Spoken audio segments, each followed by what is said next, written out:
अस्सलामुअलैकुम फ्रेंड्स, आज हमारे किचन में बन रहा है सर्दियों का बेहतरीन कहवा।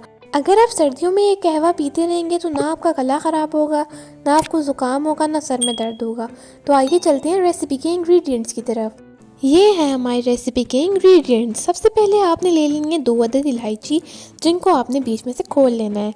उसके बाद आपने 1 टेबलस्पून कहवे की पत्ती ले लेनी है, 5 से 6 अदद लौंग, 5 से 6 अदद दालचीनी और एक आधी अदरक आपने ले लेनी है। उसके बाद आपने ले लेना है शहद और पानी। तो आइए चलते हैं रेसिपी की मेकिंग की तरफ। सबसे पहले आपने एक पैन ले लेना है, उसमें आपने 2 कप पानी शामिल कर देना है और आपने उसके बाद सारे इंग्रेडिएंट्स को ठंडे पानी में ही शामिल कर लेना है। यहाँ पर सबसे पहले हम शामिल करेंगे लौंग, जो कि थी हमारी 5 से 6 अदद। लौंग शामिल करने के बाद आपने 2 अदद सब्ज़ इलायची इसमें शामिल कर देनी है। उसके बाद आपने एक आधी अदरक इसमें शामिल कर देनी है और 4 से 5 अदद दालचीनी आपने इसमें शामिल कर देनी है। फ्लेम जो है आपने बिल्कुल लो रखनी है ताकि सब कुछ अच्छे से उबल जाए और इसका अर्क निकल आए।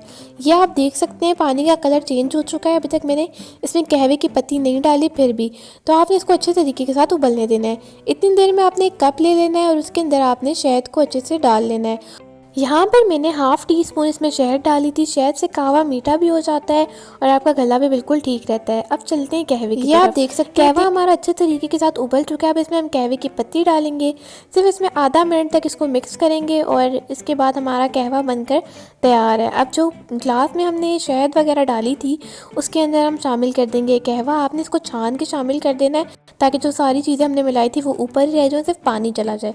तो ये आप देख सकते हैं हमारा बेहतरीन सा कहवा बन के तैयार है। तो आपने इस रेसिपी को ज़रूर ट्राई करना है और हर रोज़ रात को पी के सोना है ताकि आपका गला बिल्कुल ठीक रहे और आप इन सर्दियों में बीमार ना हो। Thank you for watching. अल्लाह हाफ़िज़।